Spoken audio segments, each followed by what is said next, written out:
이렇게 23페이지. 자, 또 가겠습니다. 22페이지요. 그와 같은, 여기 맞지?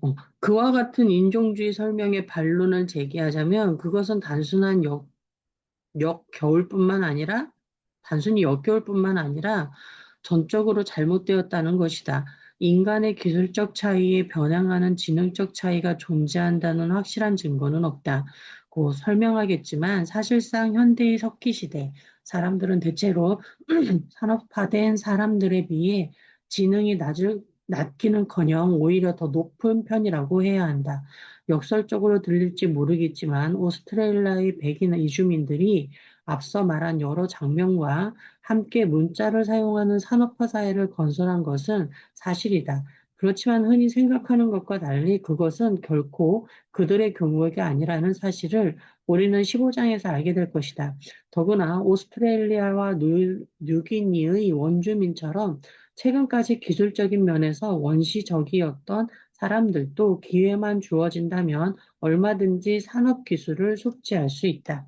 유전적 또는 발달상 불이익을 극복한 서양인, 인지 심리학자들은 지리적 발원지는 각각 다르지만 현재 동일한 국가에 살고 있는 여러 민족 사이 지능 지수 사이를 찾아내기 위해 지금까지 상당히 노력을 기울여 왔다. 특히 미국의 수많은 백인 심리학자는 아프리카에서 건너온 흑인들이 유럽에서 건너온 백인들에 비해 선천적으로 지능의 낮음을 입증하려고 수십 년 동안이나 노력했다. 그러나 이미 잘 알려졌듯이 그와 같은 비교 대상이 되는 민족들은 사회적 환경이나 교육 기회 측면에서 서로 크게 다르다. 그러한 사실 때문에 기술 차이가 지능 차이에 비롯됐다는 가설은 더욱 검증하기 어려워진다. 첫째, 성인의 인지 능력은 어린 시절 경험한 사회적 환경의 영향을 많이 받음으로써 거기서 유전적 차이의 영향을 따로 판별하기는 어렵다. 둘째, 인지 능력에 대한 검사는 지능지수 검사가 그렇듯이 순수한 선척적 지능, 그게 뭔지는 몰라도 지능이 아니라 문화적 학습 내용을 측정하는 경향이 있다. 어린 시절의 환경과 학습된 지식이 지능지수 검사의 결과에 영향을 미친다는 것은 의심할 여지가 없다. 따라서 비백인 민족의 지능에 유전적 결함이 있다는 가정을 하려는 심리학자들의 노력은 지금까지 아무런 납득할 만한 결과를 거두지 못했다. 이 논쟁에 대한 내 견해는 본래 모습을 그대로 간직한 뉴기니 사회에서 33년 동안 그들과 함께 일하며 얻은 결론이다. 뉴기니인과 처음 일을 시작할 때부터 나는 그들이 평균적인 유럽인이나 미국인보다 지능이 높고 빈틈 없으며 표현력이 풍부하고 주변 사물이나 사람들에게 더 많은 관심을 갖는다고 느꼈다. 합리적으로 생각했을 때 흔히 두뇌의 기능을 나타낸다고 판단되는 일, 이를테면 낯선 곳에 가서도 그곳의 전체 모습을 금방 파악하는 능력 등에서 그들은 서구인보다 상당히 능숙해 보인다. 물론 서구인이 어린 시절부터 훈련을 받고 잘하는 일을 학습받지 못한 누기인이 못하는 것은 당연하다. 그러므로 정신교육을 받지 못한 누기인이 머나먼 어느 촌락에서 도시로 옮겨왔을 때 서구인 눈에 비치는 그들 모습은 멍청해 보일 수밖에 없다. 마찬가지로 누기인과 함께 정글 속으로 들어갈 때마다 나는 정글 속의 길을 따라가거나 잠자리를 만드는 것과 같은 간단한 일조차 제대로 하지 못하는 나 자신이 그들에게 얼마나 멍청해 보일지를 끊임없이 의심하게 된다. 유기니는 어린 시절부터 그런 훈련을 받아왔지만 나는 그러지 못했기 때문이다. 누기인이 서구인보다 더 똑똑하다는 내 느낌이 정확하다는 것은 다음과 같은 두 가지 이유로 쉽게 짐작할 수 있다. 첫째, 유럽인은 인구 밀도가 높고 중앙 집권적 정치 체제에 경찰력, 사법 제도 등 갖추어진 사회에서 수천 년 동안 살아왔다. 그 외에 같은 사회에서 조밀한 인구 속에 널리 퍼지는 천년두 같은 유행병이 역사상 주된 사망 원인이었으며 상대적으로 살인은 드문 형편이고 전쟁도 늘 있을 일이라기보다는 예외적인 경우에 가깝다. 그러므로 치명적인 전염병을 피할 수 있었던 유럽인은 대부분 다른 잠재적 사망 원인들에서도 무사히 벗어나 자신의 유전자를 후손에게 전하게 되었다. 토스. 오늘날 서구에서 사산되지 않고 태어난 신생아들은 자신의 지능이나 유전자와는 상관없이 이제는 치명적인 전염병으로 죽는 일도 거의 없고 대부분 무사히 성장하여 자식을 낳는다. 그와는 대조적으로 뉴기니인들의 사회는 인구 조밀성, 유행병이 진화할 수 있을 만큼 인구 밀도가 높지 않았다. 그 대신 전통적인 유기인들은 살인, 만성적인 부족한 전쟁, 각종 사고, 먹거리 조달 등의 어려움으로 높은 사망률을 견뎌내야 했다. 그와 같은 전통적 유기니 사회에서는 지능이 낮은 사람들보다 높은 사람들이 그러한 높은 사망률의 각종 원인을 무사히 피하기가 쉽다. 그러나 전통적 유럽 사회에서 유행병에 기인한 사망률은 지능과는 거의 관계가 없었고, 그 대신 체내의 세부적인 화학작용에 따르는 유전적 저항력이 중요했다. 예를 들자면, B형이나 O형의 혈액형을 가진 사람들은 A형 혈액형을 가진 사람들에 비하여 천연두에 대한 저항력이 더 강하다. 다시 말해서 지능과 관련된 유전자들을 촉진시키는 자연 선택의 과정은 뉴기니에서 훨씬 더 가혹했던 반면 인구가 조밀하고 정치적으로 복잡한 사회에서는 체내 화학작용을 위한 자연 선택의 과정이 뉴기니와 같은 곳보다도 더 우세했다고 볼 수 있다. 이러한 유전적 이유 외에도 유기인들이 서구인들보다 더 영리했을지도 모르는 두 번째 이유가 있다. 현대 유럽과 미국의 어린이들은 텔레비전, 라디오, 영화 등을 수동적으로 즐기면서 많은 시간을 보낸다. 미국 가정의 평균적인 텔레비전 시청 시간은 하루 7시간 정도다. 반면에 전통적인 유기니 어린이들에게는 그와 같은 수동적 오락을 즐길 기회가 사실상 전무하며 그 대신 그들은 다른 어린이들이나 어른들과 대화를 나누거나 함께 노는 등 어떤 능동적인 일을 하면서 깨어있는 시간의 거의 대부분을 보낸다. 아동 발달에 대한 연구들을 볼 때 거의 대부분은 정신적 발달을 촉진시키는 데는 어린 시절의 자극과 활동이 중요하다는 것을 역설하고 있다. 또한 어린 시절에 자극이 부족할 경우에는 정신적 발달이 돌이킬 수 없을 만큼 크게 저해될 수 있다는 것을 강조한다. 그러나 영양은 곧 유기인들의 정신적 기능을 평균적으로 더 우세하게 만들어주는 비유전적 요소인 셈이다.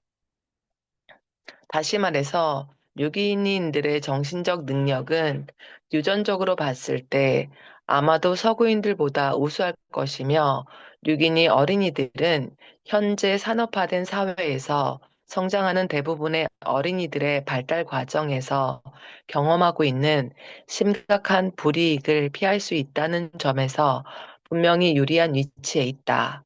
어쨌든 얄리의 질문에 대한 대답으로 유기니인들에게 지능적 불이익이 있다고 주장할 근거는 전혀 없다. 이상의 유전적 요인 및 아동 발달상의 요인은 단순히 유기인과 서구인의 차이점으로만 작용하는 것이 아니고 수렵 최지민을 비롯하여 기술적으로 원시적인 사회의 구성원들과 기술적으로 뒤처진 발전된 사회 구성원들에게까지 일반화시켜도 좋을 것이다. 그러므로 인종차별적인 가설들은 오히려 거꾸로 뒤집어야 마땅하다. 그런데 왜 유럽인들은 그러한 유전적 불이익과 현대에 이르러서는 발달상의 분명한 불이익을 부담하면서도 더 많은 화물을 갖게 되었을까? 내 생각에는 유기인들의 지능이 더 우수한 것 같은데도 어째서 그들은 기술적으로 원시적일 수밖에 없었을까? 민족 간의 역사적 운명이 달라진 궁극적 원인. 얄리의 질문에 답하려는 이론에는 유전적 설명만 있는 것이 아니다. 또한 또 한 가지 설명은 주로 북유럽 중민들 사이에 널리 퍼진 것이다. 그에 따르면 자기들 고장의 한랭한 기후는 인간의 창의성과 에너지를 자극하는 효과가 있는 반면 무덥고 습한 열대성 기후는 이를 억제하는 효과가 있다는 주장이다. 철 따라 바뀌는 고緯도 지방의 기후에서는 계절 변화가 없는 열대성 기후에 비하여 해결해야 할 문제들이 더 다양할 것이다. 그리고 한랭한 기후에서 생존하려면 따뜻한 집을 짓고 따뜻한 옷을 만들 수 있어야 하므로 기술적으로 더욱 창의적이어야 하는 반면 열대 지방에서는 비교적 단순한 집을 짓고 옷이라고는 아예 입지 않아도 얼마든지 살 수가 있다. 그러한 논리를 뒤집어도 똑같은 결론을 얻을 수 있다. 즉, 고위도 지방은 긴 겨울 때문에 사람들이 실내에 앉아서 발명에 몰두할 시간이 더 많다는 것이다. 그러한 유형의 설명은 예전에 널리 유행했지만 자세히 들여다보면 역시 허점투성이다. 나중에 다시 확인하게 되겠지만 천년 전까지만 하더라도 북유럽의 여러 민족들은 유라시아 문명에 근본적으로 중요한 공헌을 한 것이 아무것도 없었다. 그들은 그저 어쩌다가 운이 좋아서 유라시아 내의 더 따뜻한 다른 지역에서 개발된 농업, 바퀴, 문자, 야금슬과 같은 진보적 산물들을 받아들일 수 있는 지리적 위치에 살고 있었을 뿐이다. 신대륙, 서방, 특히 남북 아메리카 대륙을 가리킴. 신대륙의 고지대에 있는 한랭 지역들은 더욱 낙후된 실정이었다.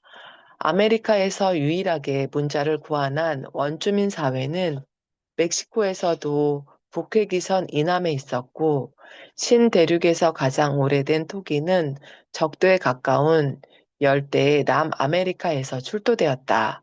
일반적으로 신대륙에서 예술, 천문학 등 여러 측면에서 가장 발달되었다고 생각하는 사회는 바로 기원 후 처음 1000년 동안 열대 유카탄 반도와 과테말라에서 꽃피웠던 고전시대의 마야 사회였다. 얄리의 질문에 대한 세 번째 대답을 찾는다면 건조성 기후의 강변 저지대가 중요하다는 것이다. 그러한 지역의 생산성 높은 농업은 대규모 관계 시설에 의존했으며 따라서 중앙 집권적 관료 체계가 필요했다는 주장이다. 이 설명은 우리에게 알려진 최초의 제국이나 문자 체계가 비옥한 초승달 지대 팔레스타인에서 페르시아만에 이르는 중동 지역으로 수메르, 페니키아, 히라이 문명의 발상지, 초승달 지대의 티그리스강, 유프라테스강 유역과 이집트의 나일강 유역에서 발생했다는 확실한 사실에서 비롯되었다. 수자원의 관리 체계는 세계의 다른 지역에서도 중앙집권적 정치 조직과 관련된 것으로 보인다.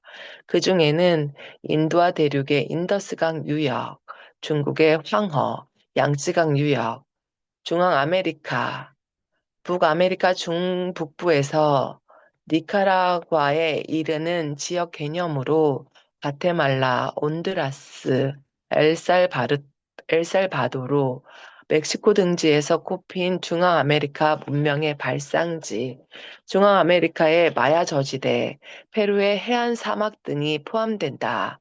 그러나 상세한 고고학적 연구를 통하여 정교한 관계 시설은 중앙집권적 관계 체제와 병행된 것이 아니라 상당한 시차를 두고 전해졌음이 밝혀졌다. 다시 말해서 정치적 중앙집권화는 어떤 다른 원인에 의해서 발생했고, 그로 인하여 비로소 정교한 관계 시설이 건설될 수 있었다는 것이다. 방금 거론된 지역 중 정치적 중앙 집권화가 각 유역이나 정교한 관계 시설과 관련된 곳은 하나도 없었다. 예를 들자면 비옥한 초승달지대에서 식량 생산과 취약 생활은 강변 저지대가 아니라 언덕이나 산 지역에서 먼저 시작되었다. 토스.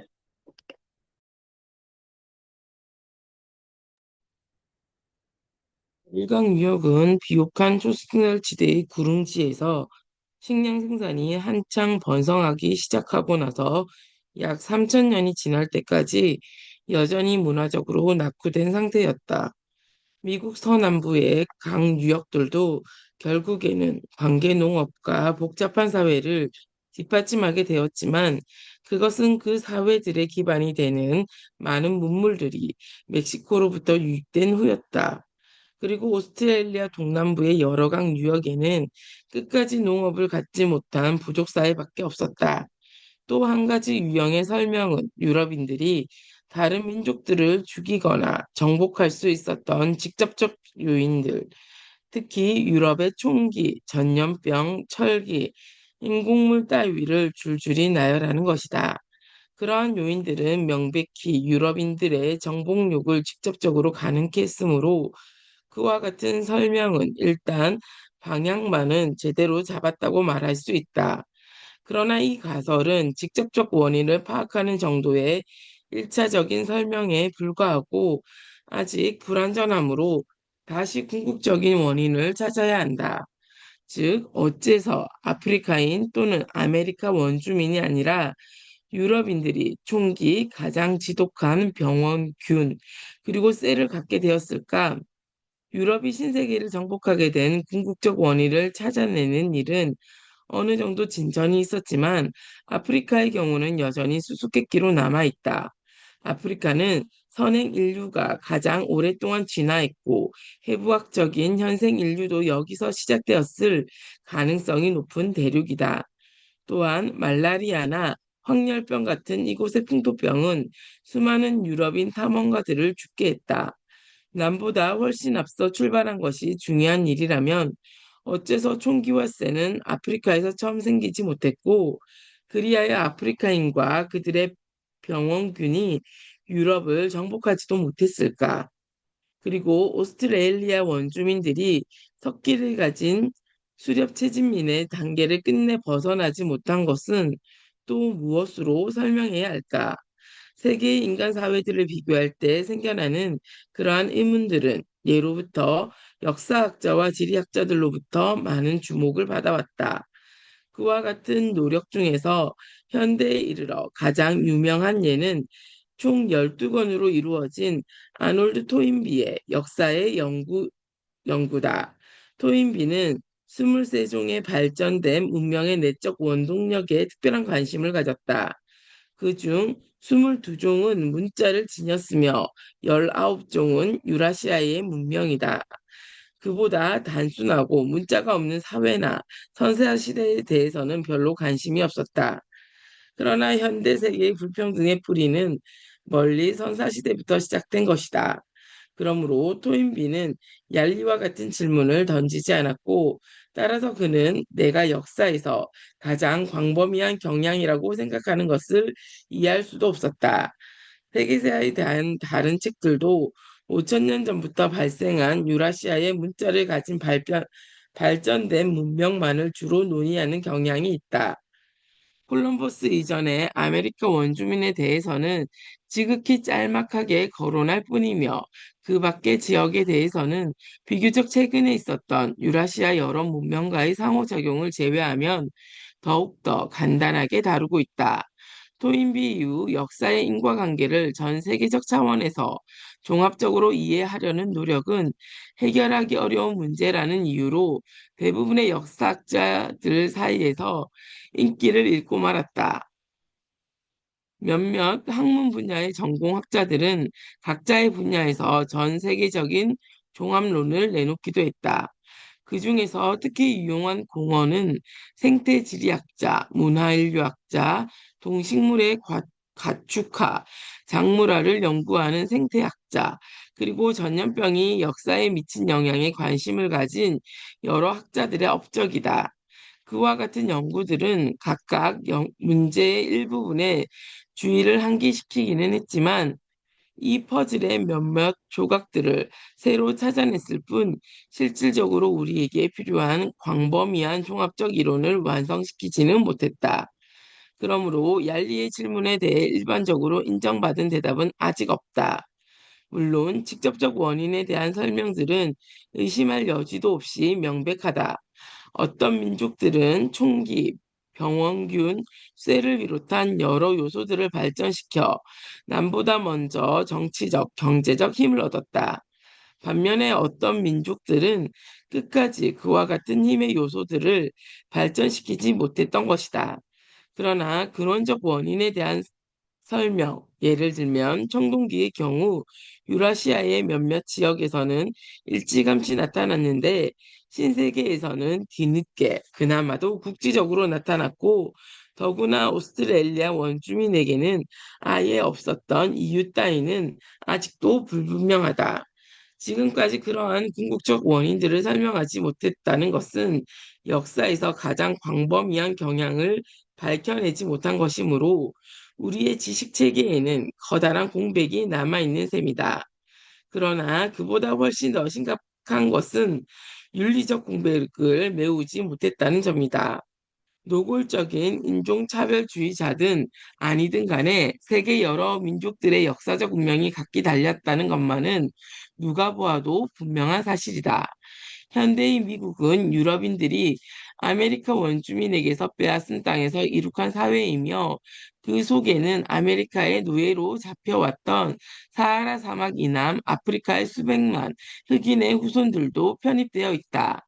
그러나 현대의 유럽은 사하라 사막 이남 아프리카의 흑인들이 수백만의 아메리카 원주민들을 노예로 끌고 와서 이룩한 사회가 아니다. 토스.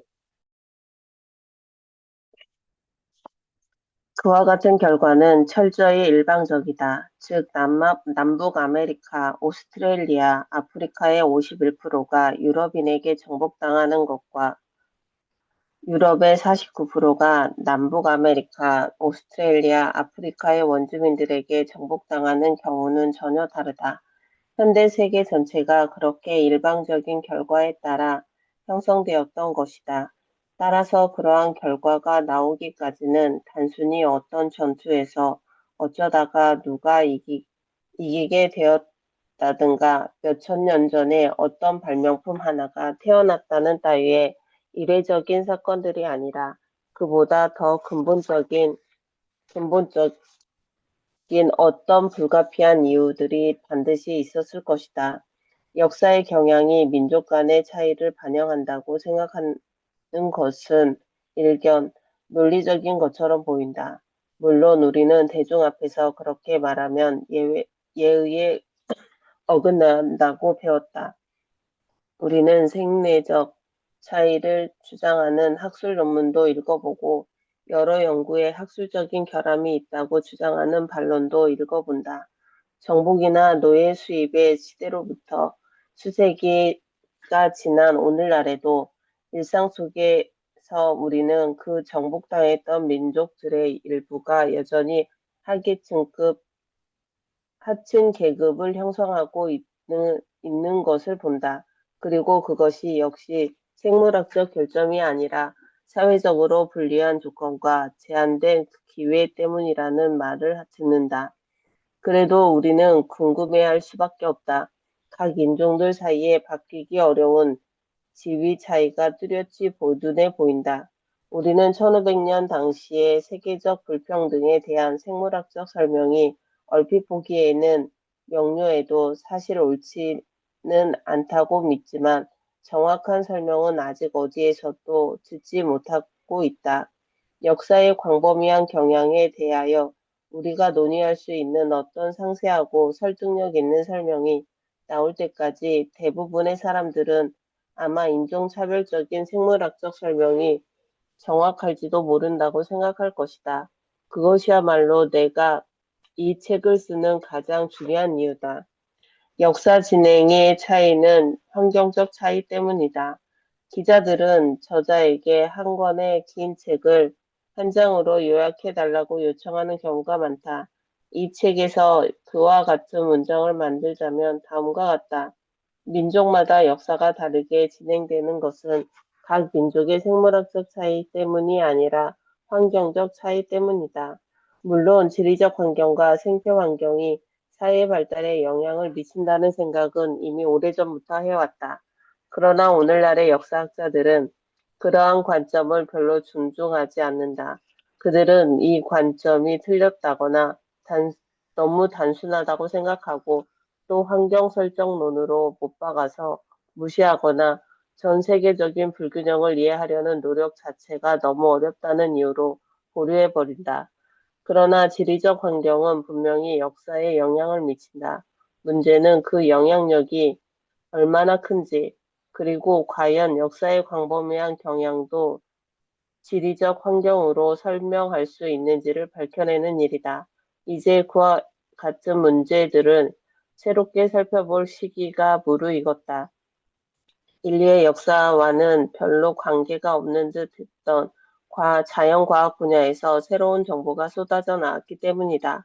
그러한 학문 중에는 무엇보다도 유전적, 분자생물학, 그리고 각종 농작물과 그 야생 조상을 연구하는 생태지리학 지리학 등이 포함된다. 거기에 가축화된 동물과 그 야생 조상을 연구하는 행동생태학, 인간의 병원균과 그에 관련된 동물의 병원균을 연구하는 분자생물학, 인간 질병의 유행병학, 인간유전학, 언어학, 모든 대륙의 주요 도서에 대한 고고학적 연구, 그리고 기술, 문자, 정치 조직의 역사에 대한 연구 등이 추가된다.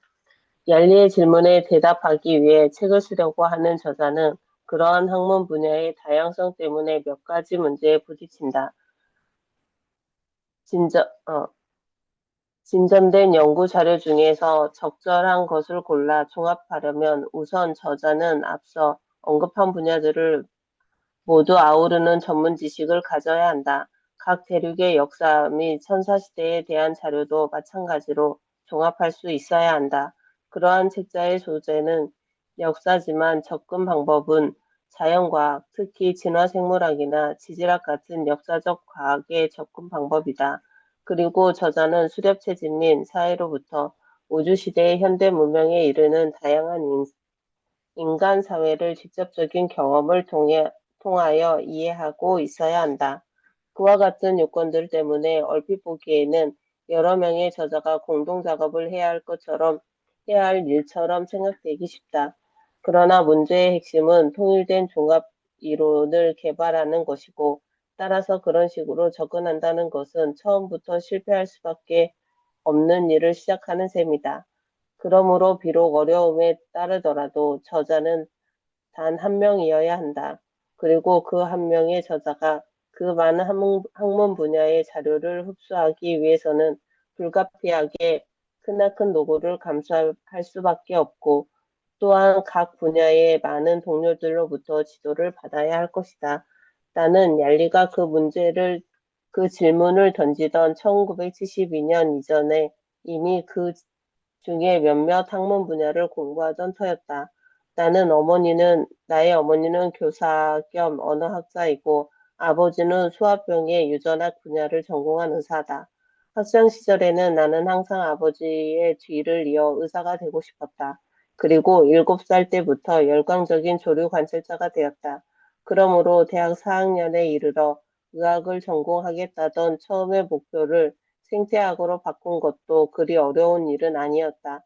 그러나 고등학교 및 학부 시절 동안 내가 받은 교육은 주로 어학, 역사학, 작문이었다.